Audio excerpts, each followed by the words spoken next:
What up, y'all? I'm proud to announce the first official History of the Bay merch drop in collaboration with Mojo Brandon. You know, I got the coldest hat game. You see me rocking Mojo Brandon's gear before. People are always asking me where they can get some of this stuff. Now is your chance. We're dropping these snapbacks in 2 different colorways with the official History of the Bay patch on the side on Friday, May 31st at 12 p.m. Pacific Standard Time on mojo-labs.com. If you go to the site now and sign up for the VIP list, you'll get notified for early access, plus a discount on the hats. We're also going to put the link in the description. Don't sleep on this because once these hats sell out, they will not be available again. And trust me, they will sell out. So make sure you hit mojo-labs.com, sign up for that VIP list, and get ready for the drop on May 31st.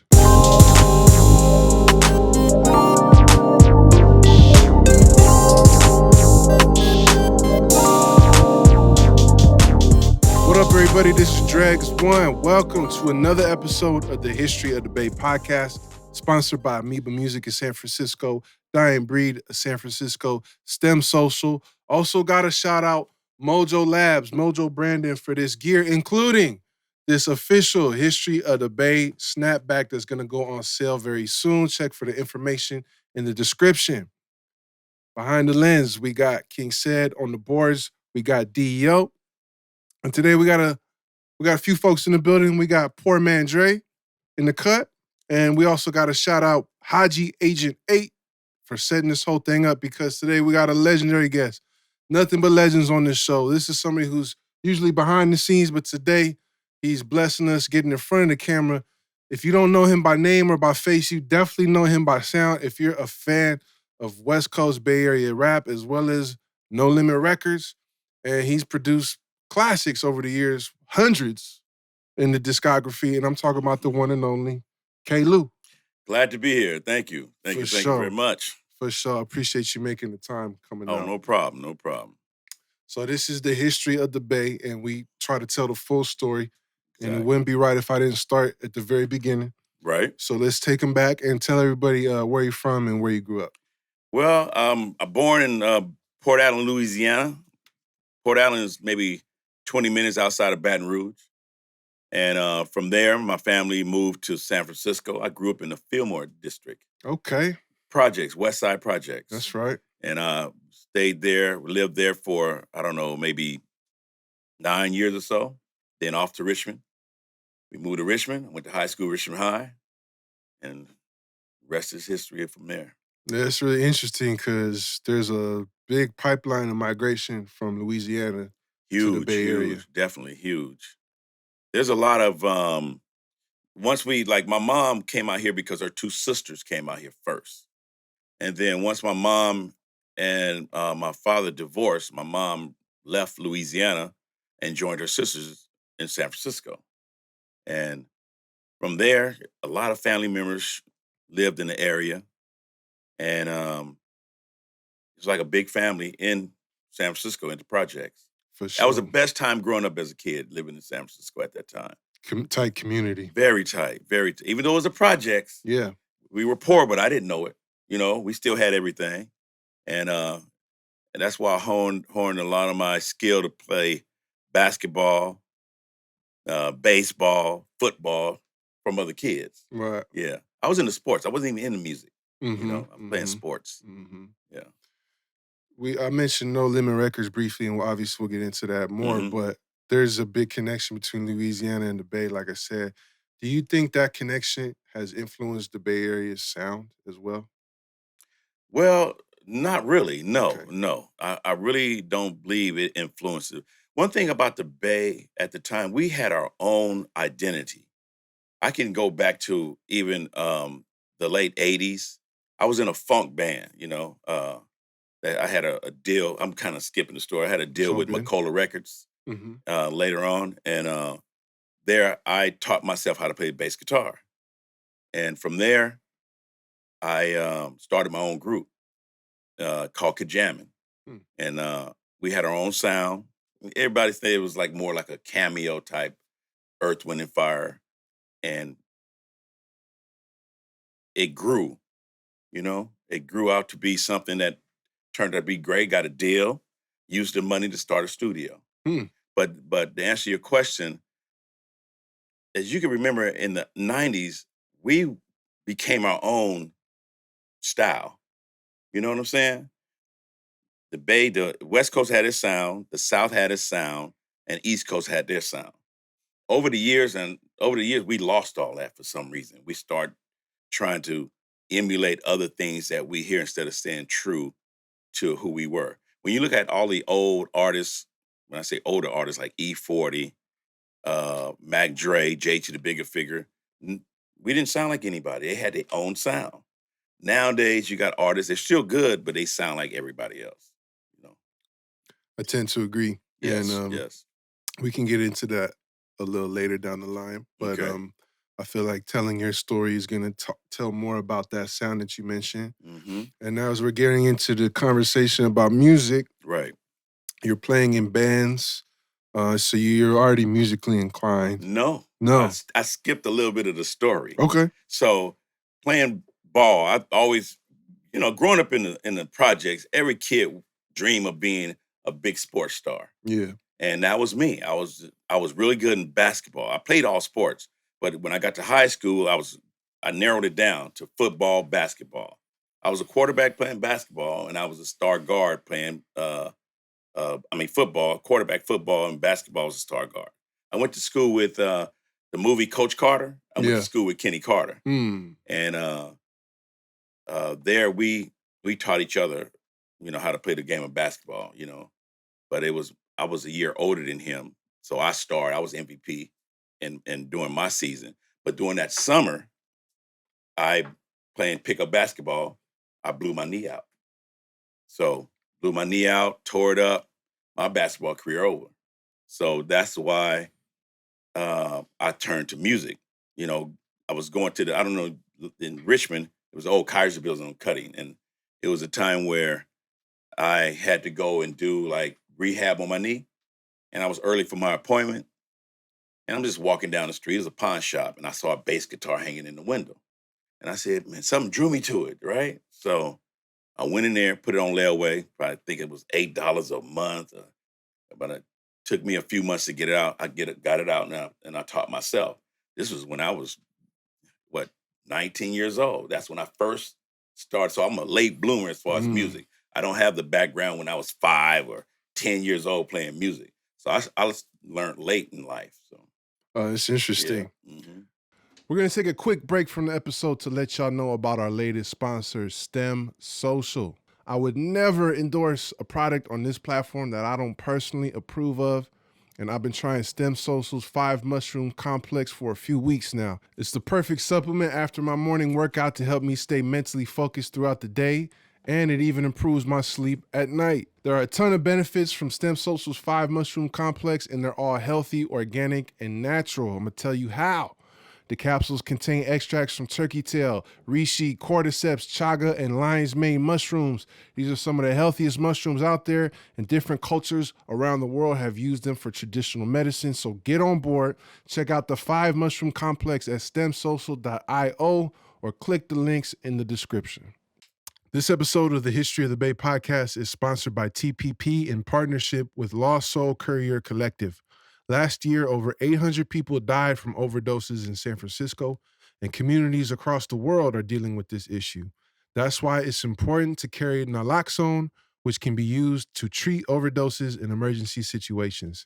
If you are in need of Narcan, you can get free delivery in San Francisco by calling or texting 415-275-1922. For more information, contact Tracy H415 on Instagram, visit lostsoulcouriercollective.org, or click the links in the description of this episode.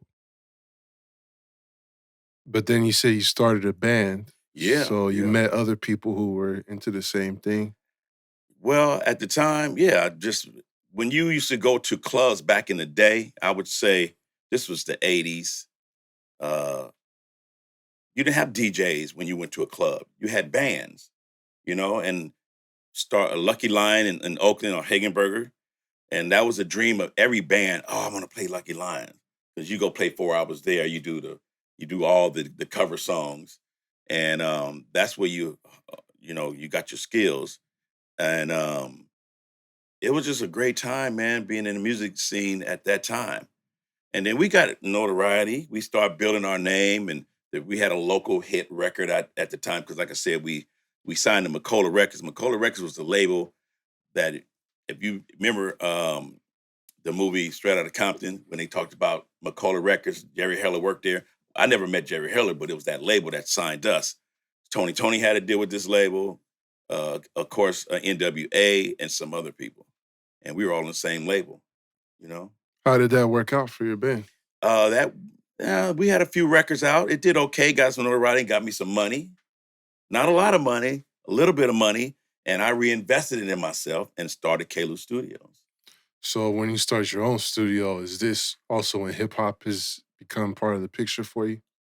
No, I was in R&B. I Wow. wasn't doing hip hop then. Uh-huh. This was in the 80s. I was doing, like I said, I was recording my own group. I was like other R&B acts. Rap wasn't that heavy yet. You know, you had rap acts from New York, but at that time it wasn't a lot of Bay rap acts. R&B was still the king, and I bought some equipment with the money that I made from the record sales, and I just built it from there. I needed a place to put my studio, right? So where can I put my studio? My mom got a garage. Let me ask my mom. So my mom is one of my biggest supporters. She passed away now, but she let me put a studio in her garage. That's where the name K. Lou come from. My name is Kenny, and my mother name is Lucinda. So K. Lou. That's how I honor her. So that was the name of your studio in the beginning. Yes. And you saw that starting your own, you're in a band, so you're cutting records, so you've paid for studio time. So now you're saying, this is better to invest in my own studio. Yeah, if I can go back a little bit, it was a studio in Richmond that everybody was using called Starlight Sound. What you either go there, during the day it was $150 an hour, which was a lot of money back then when minimum wage was maybe $290. Yeah. You might go there and see Sheila E. leaving, Tony leaving, big acts, and I couldn't afford, or we couldn't afford that day rate. So the cheapest rate we can afford, that $75 an hour, was Graveyard from 11 to 7. I said, man, if I get a studio, man, I'm going to be reasonable. But everybody, we don't have this kind of money to, So later on, when I started Kalu Studios, it just started catching on. I had a good sound because this old engineer told me, if you ever get a studio, make sure that your vocals is clear. So I spent the most money on a mic and a preamp. That's where most of my money went. Right. Yeah, because just like filming, the audio is the best you can make it. Half the job is done. Well, I'd say that's still a good investment to this day if you're wanting to get into music or even podcasting. Yeah. Yeah. Got to have that mic, because if you don't have a good mic, yeah. Hell yeah. Mm-hmm. So I'm curious as to what was the first exposure you had to Bay Area hip hop specifically. Like, again, at my mom's garage, believe it or not, the very first rapper I produced at my mom's studio came to me wanting studio time. And he showed up. I was introduced to him by this DJ named Renando Harding. And the guy came up, started talking to me. He had a country accent. I was like, what? Okay. I recognized that because I had the same accent when I moved here, and it was Master P.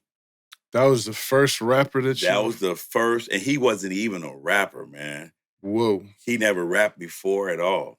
Had you been, because we had Magic Mike on the show earlier. Mm-hmm. I know he was making his rounds early in Richmond. Right. Too Short. Right. Had you been hearing any of that stuff, or that wasn't really your scene? No, I was in R&B. That wasn't. That was not my scene. I don't know when they started, but this was like 88. Yeah, so Master P just shows up and knocks on your Shows door. up, wanted studio time.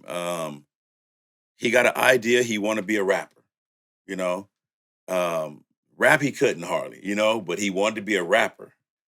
He's always had a s- um, a big idea of just being this big businessman.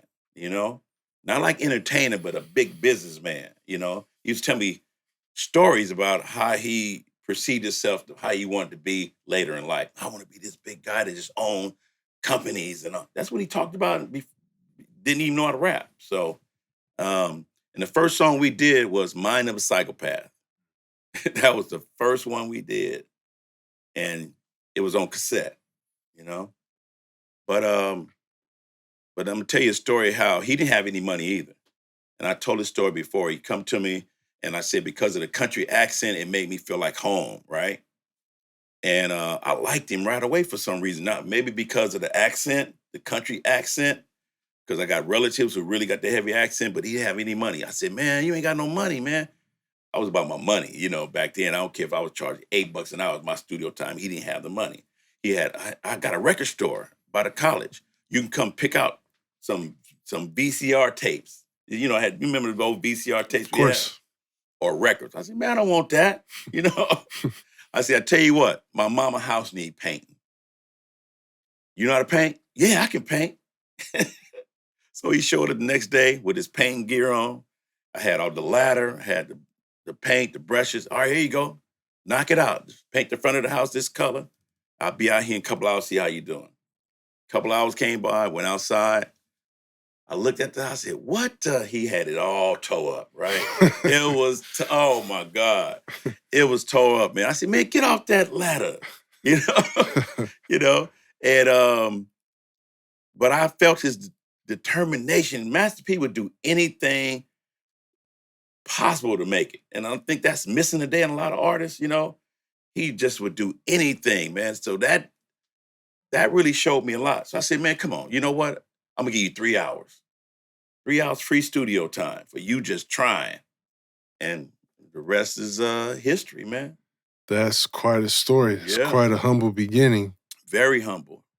For him, Yeah. Yeah. To where he took it from there. And Mhm. imagine if he didn't have someone like you to give him a chance at that time. Yeah. I'm not saying I'm responsible for his success, but I was there in the beginning with a lot of artists. He's not the only one. Of course. But I'm real humble at what I do, and I'm behind the scenes, like But no, the old saying is, I want to treat people the way I want them to treat me. I agree. Yeah, Yeah. that's number one. Because the old saying is, who you pass going up is the same people you pass going down. Yes, sir. Because they can flip. In this business, you know how that flips. Absolutely. Yes. Absolutely. But that was just one occasion, So that record store you mentioned was the original No Limit Records. Right. Yes. Right across the street from Contra Costa College on San Pablo. And you did that first track. Mm-hmm. That was the first rapper you worked with. First one in that garage, yes. What was your impression at the time? Learning, he wasn't as bad as when they showed Dr. Dre working with Eazy-E. I mean, he wasn't that bad. He wasn't great either, you know what I'm saying? But he got his timing together. I coached him a little bit because I've heard rap, but excuse me. But he wasn't a natural, but he learned how to evolve and find who he wanted to be. And from there, you started working with other rappers? Yeah. Well, he had a little camp that he had other rappers at the time. Big Ed, Cali G, Mia X. His brother Silk was a little young guy at the time. And he did even work with Lil Rick at one time, But but all this is in the garage. That's the only rapper I remember working with in the garage for a few years until I moved out of that space. So what was your next studio setup? I was on Barrett in Richmond. That was by the freeway, That's each place got history, right? This next place is where I started producing and working with N2Deep. Oh, okay. N2Deep was my very first gold record, Back to the Hotel. I recorded that at my studio. Johnny Z produced with Tim and JT, the rappers. Oh, being in studio back then was so much fun, man. I imagine it was. Man, and I did most of that recording on a 4-track, reel to reel. Yeah. You know what I'm saying? Yeah. 4-track, reel to. That's how I learned so much on how to engineer and produce that I knew. This was a few years later, from the Master P days, me learn how to do my own band. And I just learned how to work and get the right sound back then. Yeah. So N2Deep was the first gold record. And when you hear that song today, when you listen to it, you can swear that can't be done on a 4-track. Because that record still sounds good today. Yes, it does. Yes. And then from them, it was so funny. This guy came to me and said, hey, man, I heard what you did with N2Deep, man. Can you record me and my group? I said, man, let me hear you rap. That's how I didn't know who he was. So he came in there with a Kango hat on, white T-shirt. He started rapping. I'm listening to the beat. I'm trying to catch the beat. Like, man, this dude rapping off beat. He off. Like, what the hell? It was E-40. Mm-hmm. It was E-40. So I said, okay. His voice sounded real good. It was a new style. I said, for sure. Okay, I'll book you some time. We'll work it out, And his producer is still one of my favorite producers today, Studio Tone. Absolutely. The godfather of Bay Area mob music. Mm. Anybody can argue with me. Studio Tone is the one who started the Bay Area mob music. Okay, let's break that down. Yes. For someone who has never heard that term, how would you define mob music? Oh, that's very good. That's a very good question. It's hard to define the mob. The mob music is a feeling. Mm. You know what I'm saying? And it's just the way. How would Rick Rock define his music? Slumping, all that's been handed down. Studio Tone was the godfather, right? Under him, you had Mike Mosley, who taught him. Under Mike Mosley, you got Rick Rock, who Mike Mosley taught Rick Rock, because Rick Rock was just a little young producer, worked with Mike Mosley in Fairfield.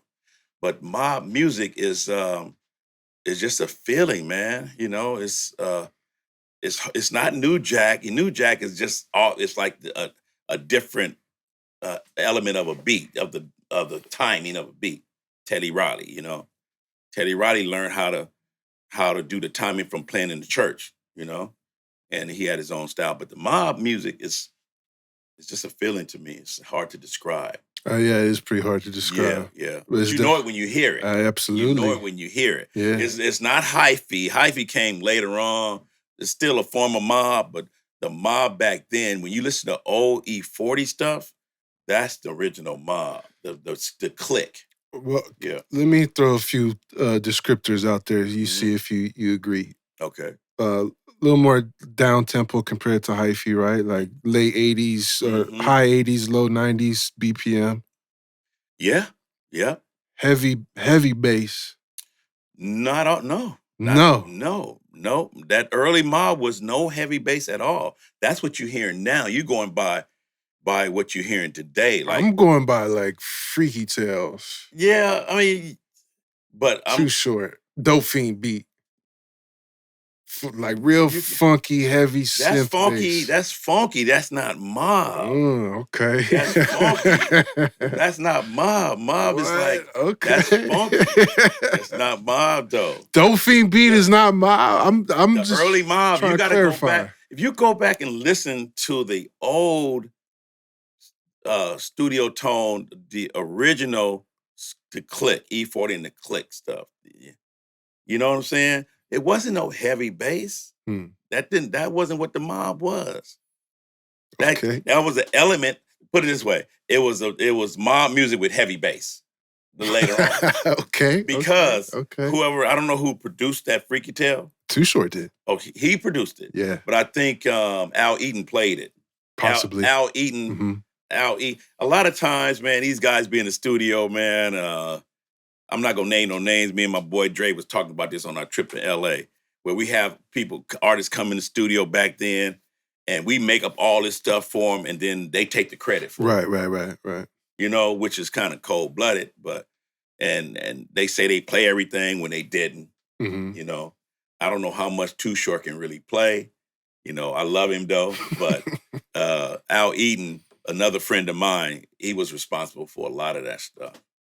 You know, and he played heavy bass too. I know that for a fact. So. Okay, so the heavy bass is not a necessary ingredient for Mobb music. Nah, it's just heavy. It's just it's just heavy bass. Wow. Yeah. Damn, You need to go back and listen to some Mobb was musical. If you listen to original Mobb, the original Mobb was musical, meaning guitars, pianos, the drums, the way you hit a percussion and you hit, you little tick, tick, tick, Freaky Tales didn't have all that. Freaky Tales was bass and drums, and that was it. It wasn't musical. Okay. Mobb started musical. Okay. I'm gonna give you a little lesson on it. I was there when the original. Okay. It was birthed. Okay, Studio Tone birthed it. I think this conversation gonna start some debate, but everybody can. I was there to witness it. Yeah. I was gonna say I ain't gonna argue with you. Hey, I was there to witness it. I ain't gonna argue with you. You can have your own variations, but I was there and saw it when it was born. So that being said, when you did get in the studio with E-40 and the Click, and you heard those Studio Tone beats, right? That's what you caught on to, like, oh, this is something different. Yeah, not even just that. Like I said, Mike Mosley came under Studio Tone. He learned a lot from Studio Tone. If you listen to a lot of their stuff, like Sprinkle Me, do you consider that a heavy bass-driven song? I suppose not. Not at all, but it's Mobb, right? Sure. That was from, that's that. We did all that in that little studio on Barrett. Yeah. Mike Mosley and Sam Bostic produced that beat. Right. None of that stuff on that record was heavy bass. That's a great point. Musical. Yeah, that's a great point. Dun, dun, dun, dun, dun. That was the melody, but the drums was like, it was just a groove, if you think about it, Getting a history lesson today, ladies and gentlemen. K. Lou breaking it down. I'm breaking it down. Uh-huh. All the different variations is still good, but I'm just telling you what my experience. That's why I wanted to ask you. There you go. Who better to ask than K. Lou? There you go. Yeah. All right. I asked you before we started rolling about another artist you worked with early on, who's Filthy Phil. Yeah. Filthy Phil was ahead of his time. He was a raw. You know what I'm talking about when I say a raw artist? Like wasn't polished. He was just raw. He just spoke his beliefs. He just was raw on the mic, and he was about to blow until, an incident happened and a cop ended up getting shot. He was on the run. But he was about to go, man. And then after that, it's like, that was it. But Filthy Phil was one of those Bay Area legends that I can name a whole bunch of them that just didn't make it, but they were just as good as everybody who did make it, Mm-hmm. Yeah. So not only you had 50 Phil, you had Mafiosos. That was dope. You had Sin, Lil Rick, of course. All these guys had nice records, but they just didn't get to that notoriety, fame. No. They were just as tight, man. They were agree. just as good. Yeah, I agree. Filthy Phil had a lot of substance to his music. Yes. And so this is when you're also producing for these guys. Yeah, I produced for everybody that come through my studio, man. Uh-huh. It was the time then, like guys today, I'm gonna give you some more game. Sure. Okay. And you can tell me if this is true or not, All right? right. All of us old school guys, me, myself, Studio Tone, Mike Mosley, Poor Man Dre, Dr. Dre, DJ Quick, we're producers, meaning we're in the studio with the artist saying, don't do that. Yeah. Do this. No, I want to break the beat down here. Mm-hmm. That's what we're doing. Now, I want to know, maybe we're going to come back later to this, but I want to say it now. why do we put producer credit on a guy who we get their beat from on the internet, who's not in the studio with the artist? Why do they get producer credit? They didn't produce the song, they just did the beat. You know? We need to stop, we need to make those guys earn that, you know? We really did produce songs. I would never do a beat for someone and just send it and not be in the studio producing. That's what the word producer means. So That's a great point. yes, And I yes. do think since we're talking about how your formula to making music, this Mhm. is a good time to get into that. Right. Because now the game has changed. Everything is basically send an MP3 through an email. Yes. There's people who get, actually, I'm an artist myself. I got beats from people I never even met. You put produced by them? I do. Why? Just because that's the way it's done. But Industry why? standard. No, industry standard. Industry standard in today's today. today's game. Okay. Yeah. I got you. But Who broke the beat down? Who decided that the bar should be here? Who decided what you rapped about? Who decided that? who decided what we rapped about? Yeah, who That would decided be- how the beat gets mixed and broke down? Who decided that? That would be me and DEO right over there. Okay, so you guys produced it, right? Oh, okay. Hey, DEO, we got some credits we gotta Yeah, man. add. I mean, hey, man, to me, if a guy who did the beat want to produce a credit, he need to be in the studio with you producing that beat. Okay, there's a lot of good producers in the music business that don't make beats. Puffy is one. Right. He's a producer. You see him in the studio. Nah, do it like this. No, I don't like that. Give me more of this. That's a producer. Yeah. There you go. So, No, I agree. And I have worked with actual producers who okay, it's different, right? It's absolutely It's different. totally Yeah. different. Yeah, Yeah. totally different. I think some people nowadays too are scared to give feedback. I think some people are not receptive to that kind of Yeah. feedback. Well, And it's also hard to argue with some of these guys. Like I say, you just get a beat off the internet, you record it, put it online, and it goes up. right. How are you gonna tell them, no, you should do it like this? Like, obviously it worked for them. Yeah. But I have this conversation a lot on this podcast. We're not talking about doing stuff to get views and streams and spins. We're talking about creating art. Absolutely. Talking about making music. Right, right. So that's the goal, to make great music. Yes, yes. All that other stuff is just, that's icing on top of the cake. It's like you said, it's different. It's a different time now. This is what we did then, and it's the creative process, basically. Yeah. I think it's good to talk about, though, because people are getting tired of what they hear in music nowadays. Because a lot of stuff is just going out without being polished. Yeah. And working with a producer who is polished is going to get you polished. Yeah. And basically, if you work with the right guy, if Dr. Dre say he want to produce y'all, you're going to go for it? Hell yeah. You think he going to give you a different sound than what you guys did? Sure. There you go. Yeah. Right. Because of his experience. I think this is his knowledge. This is important to talk about this too as we're going into your discography, because it shows, you're not just the guy who made the beat on these records or recorded the verses that they laid down. You actually are putting critical input. Absolutely. Everything that I produced or worked on that I did, I have a lot to say about it. Because it's going to have my name on it. Produced by me. Yeah. You know? I'm gonna ask, this just made me think of this, K-Lou. Yeah. Who is the most challenging person to work with in the studio in terms of taking feedback, taking guidance, getting the take down properly? Who's the most challenging that don't, or that hard to work with? Yeah. Oh my God. I don't want to say no names. I don't want to say no names. Okay. You can tell me off camera. Oh my God, they were terrible, man. Where I just like, I'm gone. You don't want to listen to me? Bye. Do your own project. I'm gone. I've done that before and walked out. You know? Yeah. Yeah. I'm quite sure my boy Poor Man, he walked out a few sessions too. You just get tired. If they don't listen, you got to go. I didn't kick people out the studio before, dude. For sure. You know? Yeah. Here, take your money back. Matter of fact, give me some of this back because you was here. That's what I did. Off top. Yeah. Some of those artists that didn't listen to you and they at some other job, pumping gas or doing something else right now. If they hadn't listened, it could have been somewhere else. Well, you know who you are. You should have listened, man. That's right. On the flip side, who are some of the people you had the most chemistry with, that it was a really easy and good working relationship with? all the No Limit people, man, it's just that was still my my number one job, production job, is working with the No Limit Camp early on from the beginning to 98 to me. That was just when I was going to Louisiana after he had made it.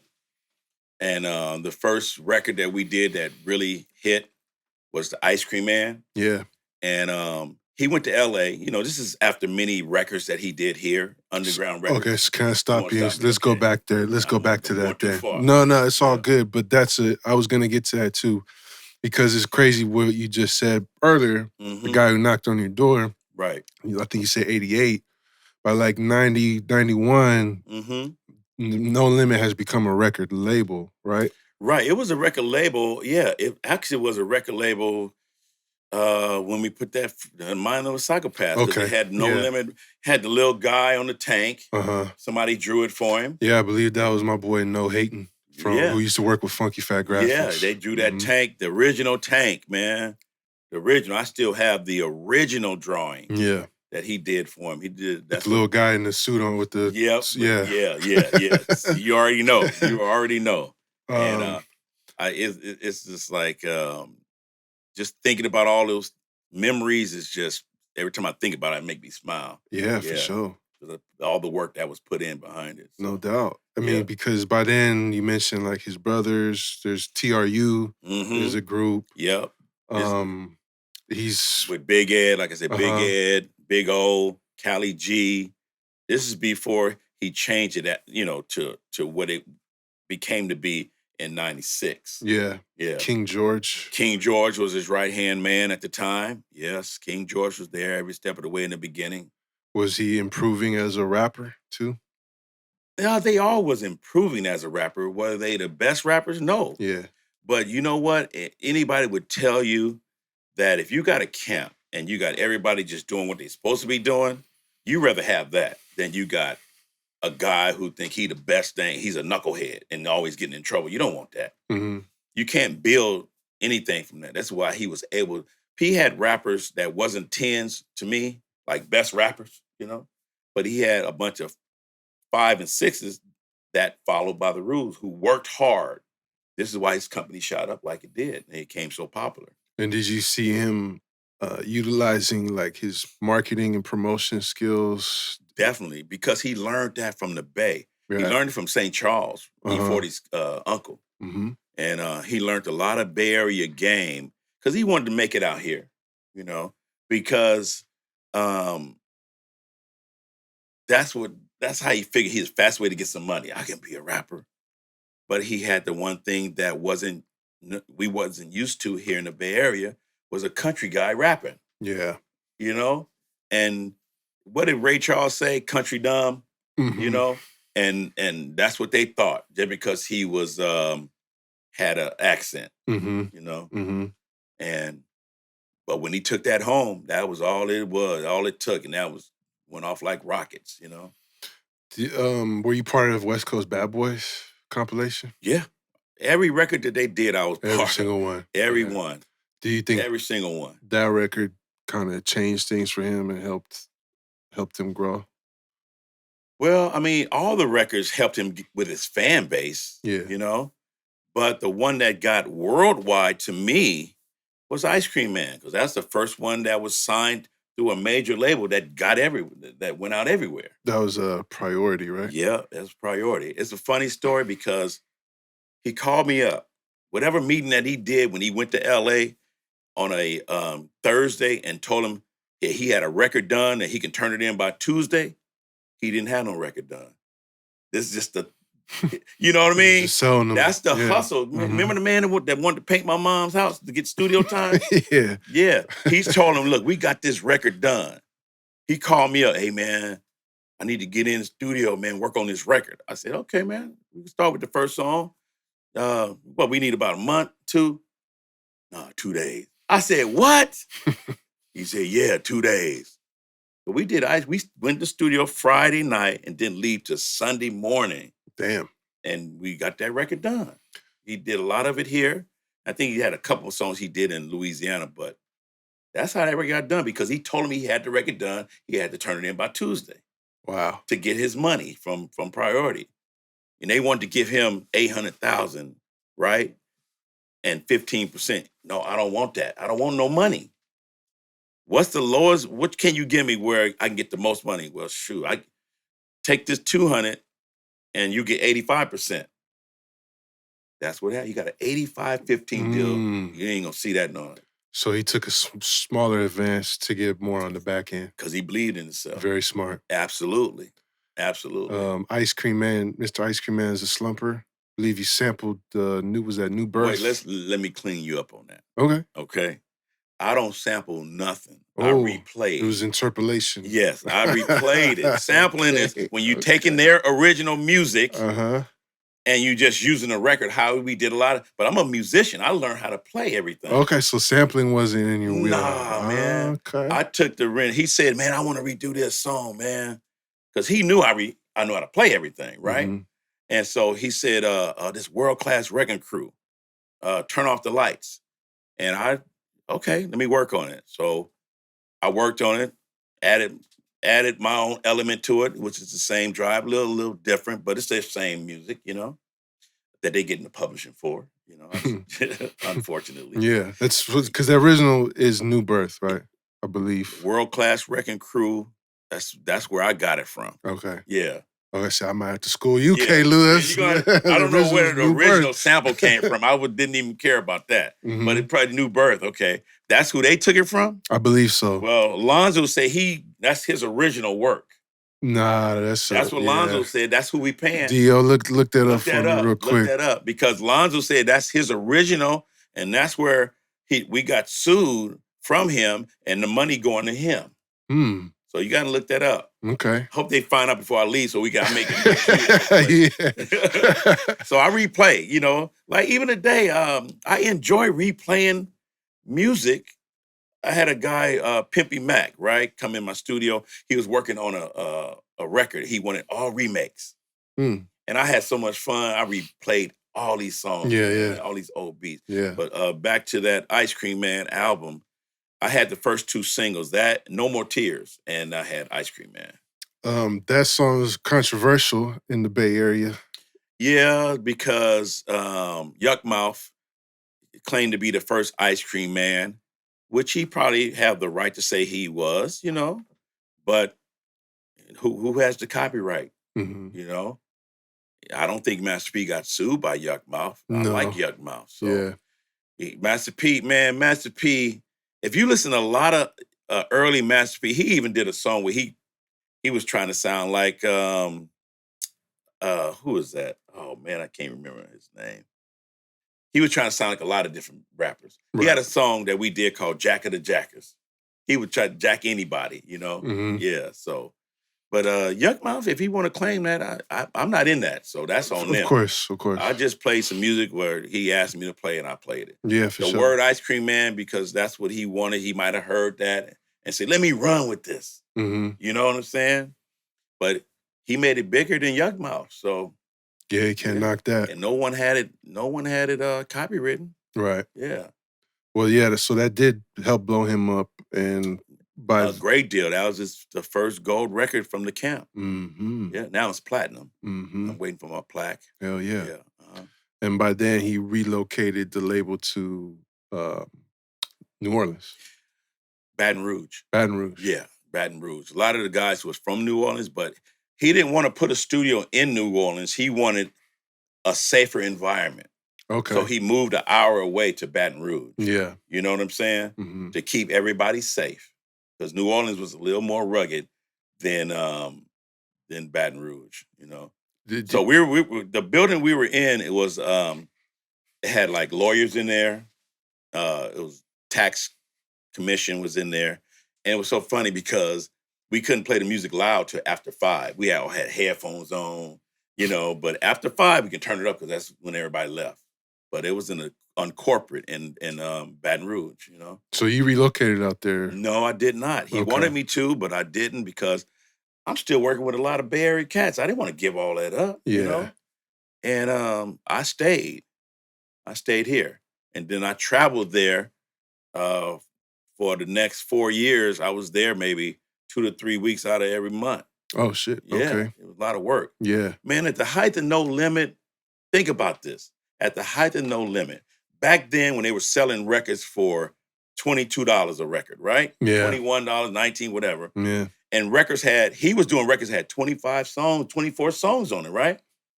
Think about this. There was 4 of us producers there, or 5 of us. We were doing 4 albums a month. 4 albums a month. Each album got 25 songs. How many songs is that? That's about 100 songs. A month. Yeah. So, but he made $300 million. Oof. So we all got a portion of that. Oof. Man. Yeah, if you think about it, man, we were like, whoo. It was like if you could call it an assembly line at an auto plant, that's what it was like. Yeah. It was like crazy. Artists was punching the clock. They had to punch a clock back then. You had to put your time in. Wow. But the great thing about it then, Master P was very generous, man. If an artist finish a record, and your whole album is done, you get a check for $250,000. Mm-hmm. Back then, $250,000, you can go buy you a nice house in Louisiana for $120,000. Right. About 4,000 square feet back then. Right. Everybody was just taken care of, man. We was a happy family. So you would say he did good business with you? Man, he kept me around. He kept me around because I really believe he had a loyalty to me from the early years that I had for him. Wow.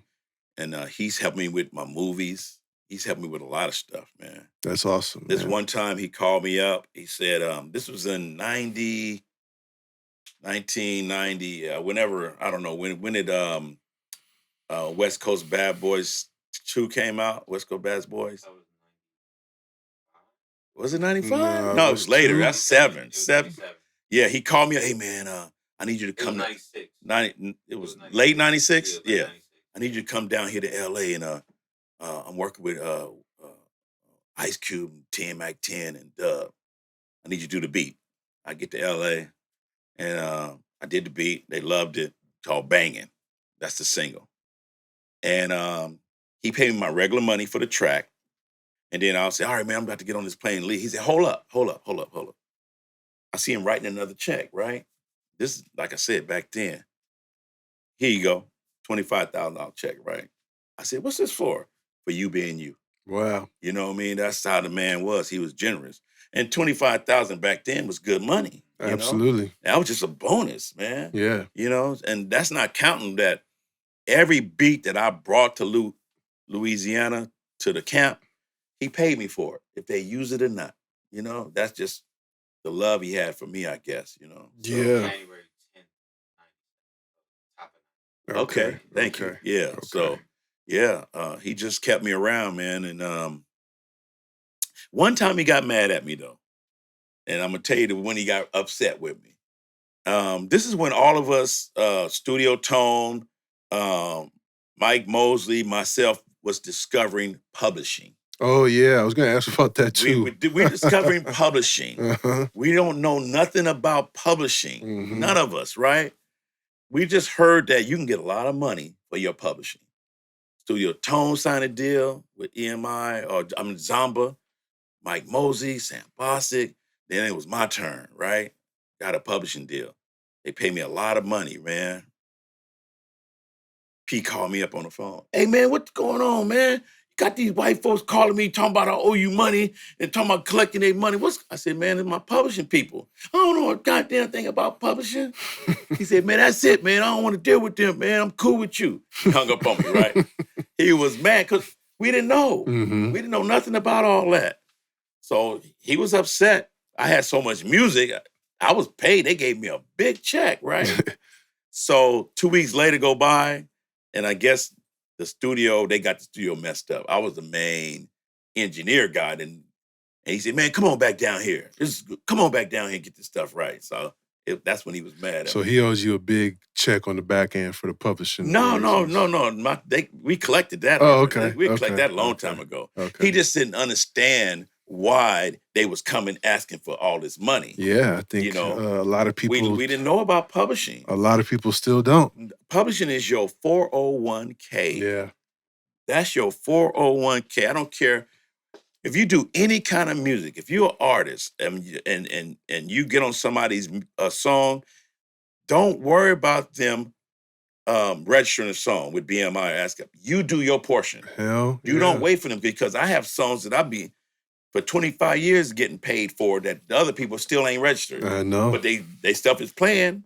You will be shocked if you go on the database and you look up some of these classic Bay Area songs that you hear at a Warriors game. Right. Or you hear on KMEL and there's no publishing register. No publishing at all, man. Yeah. But that's part of the music business that people need to, that's why they call it music business. You Absolutely. know? It's the industry. Yes, yes. So, well, going back to the Bay, another artist that people know you from working with is Mac Dre.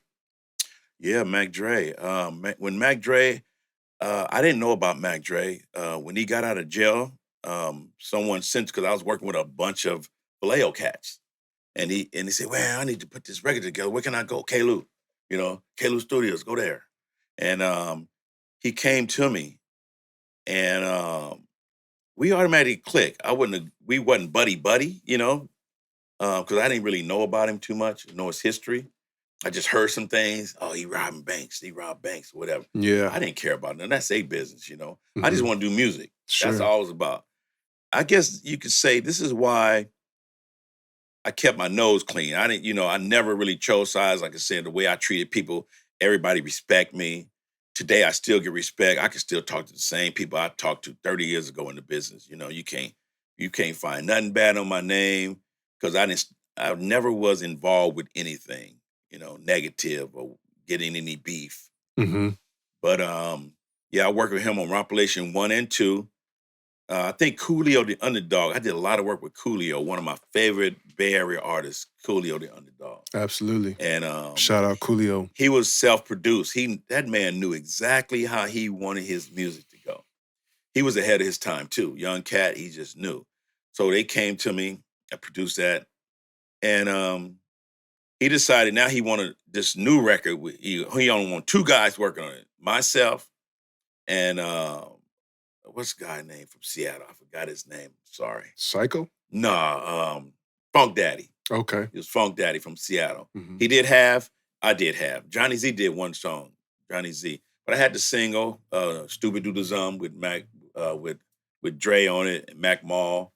And that's still one of my favorite beats that I've done today. If you listen to that song, you hear so many elements of my live playing, live bass, live guitar, keyboards, everything. I love that song. That whole album. Yeah. Some other songs I just don't remember all the names of every record, The album is funky. Yeah, it's real funky, because Funk Daddy was funky and I was funky. And before he passed, he called me, man, I want to do a number 2. I'm going to talk to you when I get back. Ooh. Never happened. Wow. Stupid Doodle Done Part 2. Yeah. Let me go back a little bit. I got to mention this. Yeah. Back on Barrett, I want to talk about the Barrett studio by the freeway. After working with N2Deep, them introducing me to E-40, and from N2Deep, the label said, hey, man, I'm going to send these guys out here to you guys from New York. I like what you guys are doing here. Let's see what y'all can come up with, If nothing happens, nothing happens, but I'm trying to revamp these guys. It was Run DMC. Came to the Bay Area, to my studio. And Joe and Run, they were cool with it. But Jam Master Jay, he wasn't cool with it. Like, who are these dudes, man? Out here with these dudes, man. He just wasn't feeling it, And he resisted for a minute, and he did it because the label was paying him, But he was cool, though. We didn't have no trouble with him, but he wasn't cool with the idea. Nothing really materialized, but they stayed out for about, I think, a week at the studio. And on my little spot, they were out here working. That's a trip. Yeah. You didn't know that, did you? I did not know that. Yeah, they were out here at my studio. So you had them on were you trying to do music that was their style, or were you trying to bring them into I guess the Bay Area style? Corey Robbins was the owner of Profile Records, of Run DMC label, who signed N2Deep. N2Deep was fresh off of the hit record. Mhm. So they just figured, let's just get them down there to work with those young guys, see if they can come up with something. Yeah. And like I said, they was getting paid to do it. They came, but nothing really happened. So that was like a label play. Label play. Yeah. Label plays. If you don't do label plays, you're gonna be labeled out. Oh yeah. Yeah. I remember Michael Karen at Atlantic called me and say, man, I got this one group I want you to work with. I want you to executive produce there. Have you heard of DJ Drama? Sure. Yeah. He wanted me to work with DJ Drama because he know my history with the No Limit. Because their record was kind of stuck, right? And he wanted to give him a new avenue, a new run at it. And Corey was trying to set it up. I'm talking about the head man at Atlantic Records. When he suggests you do something, you're supposed to do it. Yeah. So Drama said, nah, man, we got our own camp. We're going to do our own thing. So Corey called me back and said, you know what? I'm just going to put their record out. This was his exact words. If I get in trouble, whatever, I'm just going to drop them. Damn. And that's what he did. Yeah. Yeah. When they suggest something to you, you got to try it at least, you know. This is a pretty cutthroat business, bro. Man, it's very cutthroat. Yeah. Very cutthroat, man. Yeah. People, it's a lot of big egos and people who are easily offended and you got to watch your back. You do. Yeah. It's tough out there. I want to go back to Mac Dre real quick, just to see, because people love that album so much. Yeah. Stupid Dude Dumb and Rompilation. The Rompilation, yeah. What was it like working in the studio with him? You know what, man? He's a real jokester, a real kind of real polite, but he used to crack on me all the time. But that was respect because he liked you. Yeah. When he cracked on you, he liked you. Yeah. You know what I'm saying? If he come in there and he don't say nothing to you, he ain't feeling you. Yeah. You know what I'm saying? He ain't, dude, he not feeling you. Yeah. But he came in there, what you see him dancing, being crazy, that's what he did. When he went in the booth, he was all business though. Right. When he come out of the booth, he was back being that character, cracking jokes. If he wasn't a rapper, he was going to be a comedian. I'm telling you that. Yeah, you're not the first person on this podcast to say that. Yeah. The one of the nicest guy, making sure you good. Hey man, you want something to drink? You cool? You want something to eat? You good? Yeah. That's dope. Yeah.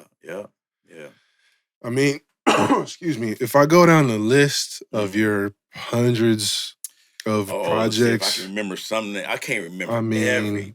Dang. Just for the people to know, though, like just off the top of my head from what I've just been researching, I mean, you got Be Legit, you got Lil Rick, you got all these compilations.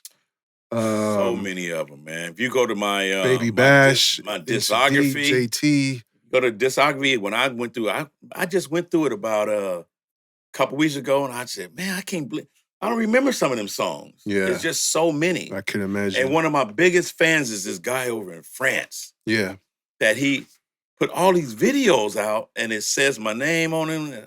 And I mean, there's so many of them that you can go in there and see now. You know, it's like, it's amazing to me. There's so much love. So yeah, I've been to France. Shout out to my boy Craps out there in Paris. Okay. I've been to France. I've been on a radio station out there. Shout out to Reservoir Raiders. They love Barry music, man. They love it, bro. They love it. I'm telling you. Yeah. I had some people hit me up, email, hey, man, you got any old songs? Right. I'll give you 1,000. Yeah, I believe it. Said, man, I can't do that. Can you make it a little bit more? Well, throughout our conversation, I get a sense that you are, you have other projects, and we'll get into that too, but I get a sense that from what you see in the music scene today in the Bay, you're not feeling it as much. Only because we don't have our own identity, bro. Mm-hmm. You know? When the South thing was really going big, when P had it really going big, you had a lot of artists who was coming to me when I come back home. Hey, man, give me one of them South beats, man. Give me one of I'll give you the South beat. I give you the same exact South, but the number one element is missing, the accent. Mm. The accent. If you ain't got the accent to go along with the beat, it's not going to work. Mm. And that's what the problem was with a lot of, like I said, in the beginning, we had our own style. Too Short had his, E-40 had his. Everybody we had our own identity. New York had theirs, Atlanta had theirs. You know what I mean? We lost that. Is there anyone in today's Bay Area scene making music that's catching your attention? I'm just sorry to say I don't really follow it too much. Hey, you ain't gotta say sorry. I hear get I it. hear a lot of names, Yeah, but I don't know. I can't tell you the name of a song that they do yeah. because I'm off to other things. I've done that, you know? Like you got all these top producers who's working with acts now, who's hot. I did that. You know what I'm saying? I was Mhm. one of them guys back in the 90s. Yeah. No disrespect to them. They great. They do good beats. But, been there, done that. I was gonna I'm not say, trying to yeah. change. When Yeah. people call me now, hey, Caleb, can you do a beat? No, I don't do beats no more. You don't do beats anymore. If I do a beat, I'm not charging you for the beat. I'm just going to do it because I want to do it. You know? When was the last time you did that? Been a minute? I think I just did that about a few weeks ago. Okay. Yeah, a few weeks ago, BCH, Black Collar Hustler, my boy Philip Brome. I had a beat that they heard and they wanted it. I just let them have it. Now it's a single called BBL. It's about to drop. Okay. And believe it or not, I did it a while back. I have stacks of, I have so many beats that are probably hot today. Have you ever thought about putting out an instrumental album? I thought about that. Thought about it. But I don't know. Man. I just hate the idea of thousands of beats just man. sitting on a hard drive somewhere. Man. You think I'm the only one? Yeah. Ask Dre how many he got. I can imagine. He got so many. He just do it. So. Speaking of Dre, has anyone as Dr. Dre or DJ Quick or any other producers outside of the Bay ever tapped in with you to either work or just give you a salute? No, not really. No, not them. No, I can't say I never met Dr. Dre. I never met Quick. It's mainly because of who I am. I like just being in my own little. You're a low-key guy, aren't you? Very low-key. Uh-huh. I'm doing this show right now. I've been trying to I've just been behind. I'm just a shy guy from Louisiana. Just don't want to be out there like that. I respect it. I respect it. You can't ever hear me being somewhere, huh? No. Nah. I'm here even now, when though. D.O. said, hey, we're bringing K. Lou, I was like, K. Lou, goddamn. I'm here talking about the history of the Bay. Hell That's yeah. what I'm here doing. You see it? That's what I'm doing. I came out for this show. I appreciate it. Yeah, I heard this is the new hottest show in town. Come on, man. I had to show up, Absolutely. It wouldn't be right without you. Absolutely. But no, I could have. You could come to my studio. You could see thousands of pictures with all these guys, but I don't have any of that. Yeah. I could have took pictures, I got memories, though. For sure. I got For memories. Sure. We'll see what happens when this comes out. If you are a producer, if you've been influenced by K. Lou, if you're a fan of K. Lou, drop a comment, show some love, and let them know. It might be a movie. I was going to say, too. K. Lou movie with all these guys in it. So you're going into films. That's your thing right now. Doing film now. Mm-hmm. Yeah. It's my second film called Faded that's out. Doing really good. It's over in Cannes right now at the festival. Is that right? Yes, as we speak, it's over there. You had to apply to get into that festival? Well, the distributor that I'm dealing with in LA, they got it over there. Nice. So they're selling it to other international shopping markets, it around. Shopping around. Yeah. Movie worldwide. It's really a good movie. My first movie was called N2Deep. Deep in it, I mean. N2Deep. Called Deep in It. Called Deep in It. That was my first movie. It's a learning experience. I learned a lot from that movie. So were you screenwriting, directing? No, I wasn't directing. My the director's Jamel Brinson, and also directing was Poor Man Andre Rivers was directing. And we got a tight crew. It's just us four. Okay, so you're like just developing. We're just developing, trying to get it together. But we learned how to deliver a movie. Yeah, a real movie. We delivered. So now the second time we delivered, it was really easy. Nice. Yeah, really easy.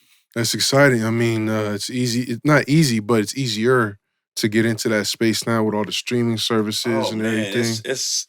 It's money out there for everybody, man. I encourage anyone, if you got an idea, put that on a big screen, man. Yeah. It's room. It's Hell a lot yeah. of room. You already know they filmed this Bernard in the movie here, right? Yep.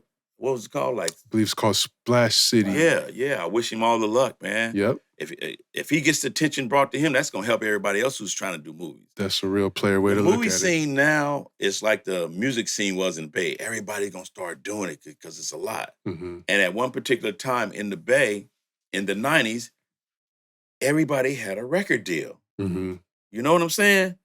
How many record deals in the Bay Area now? Not that many. No. But everybody had a record deal in the 90s because we were all polished. We were good, you know? Not to say we're not good now, but the business was a lot different then. We ran the business a little bit different. I think the music game has dried up a little bit, and Yeah. even successful artists are looking for ways to branch out. And Movies, man. Yeah. I'm telling you, Mhm. come up with a good script, you shoot it like you do some of these music videos, you learn how to turn it in, and put it on Tubi. Well, if you got any roles coming up for tall, light-skinned, well-spoken gentlemen, That's you? that's me. I'll think about that. Okay, think all right, about for that. sure. And I check out the movies that you got. We'll put the links in the Oh, yeah, description so definitely, people can definitely. access them. Yes, sir. But yeah, man, any other shout outs or anything you want to promote while you're here? Just like promoting Media Stream Pictures, Kalu Productions. We just trying to turn the Bay into Hollywood, you know? I know everybody else is trying, but I'm really trying to do this movie thing, man. You know, when I get my mind set to something, I go into it full steam ahead. And right now, Faded is really doing really, really good, man. It's getting a lot of good reviews. You ought to check it out, man. I definitely will. It's I on look Tubi forward right to now. it. It is on Tubi. Okay. Yeah. I'm on it. I'm Yes, on the sir. case. Yeah. Well, if you ever need our support, if you ever need this platform, we're here. Oh, yeah. And appreciate you Yeah. coming through, bro. Hey, man, thanks for having me, man. Off Having top. me. I appreciate it. Off top. And thank you, the listeners, the sponsors, everybody. Oh, damn, almost forgot HP Farms. Got to shout out them too. Joski coming through with this premium flower product for us. But thank you, everybody. Thanks to the audience. Thanks to the team. Thanks to the guest, K-Lou. Legendary on the History of the Bay podcast. I'm Dregs One, and we out of here, y'all. Peace and love. Recognize where you got the game. We got our own style, got our own slang. Northern California is a West Coast thing. This is the history of the Bay. Recognize where you got the game. We got our own style, got our own slang. Northern California is a West Coast thing. This is the history of the Bay.